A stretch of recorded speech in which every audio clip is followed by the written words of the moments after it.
पुण्याचा महापौर हा भाजपचाच होणार असे स्पष्ट वक्तव्य मंत्री मुरलीधर मोहोळ यांनी केलेले आहे. पुणे शहर भाजप माध्यम कक्षाच्या उद्घाटनावेळी झालेल्या पत्रकार परिषदेत मुरलीधर मोहोळांनी महानगरपालिकेची पुण्यातील भाजपची भूमिका स्पष्ट केली. भाजपने गुन्हेगारांना उमेदवारी दिल्याच्या आरोपावरून मोहोळांनी उपमुख्यमंत्री अजित पवार यांच्या नेतृत्वाखाली असलेल्या राष्ट्रवादी काँग्रेसवर तीव्र टीका केली. त्यांनी आरोप केला की पुणे महापालिका निवडणुकीत काही पक्षांनी गुन्हेगारांच्या कुटुंबियांना उमेदवारी दिली आहे आणि यासाठी निवडणूक धोरणातील स्वच्छ प्रतिमेचा मुद्दा इथं वापरला जात नाही.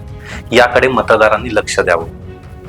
भाजपच्या उमेदवारांच्या नावांवरही काही चर्चा असली तरी मोहोळ म्हणाले की गुन्हेगारांना किंवा त्यांच्या कुटुंबियांना उमेदवारी देण्याबाबत भाजप अजिबात सकारात्मक नाही. या निवडणुकीत भाजप विकास कामांचा मुद्दा घेऊन जनतेसमोर जाणार असल्याचं सुद्धा मोहोळांनी सांगितलं.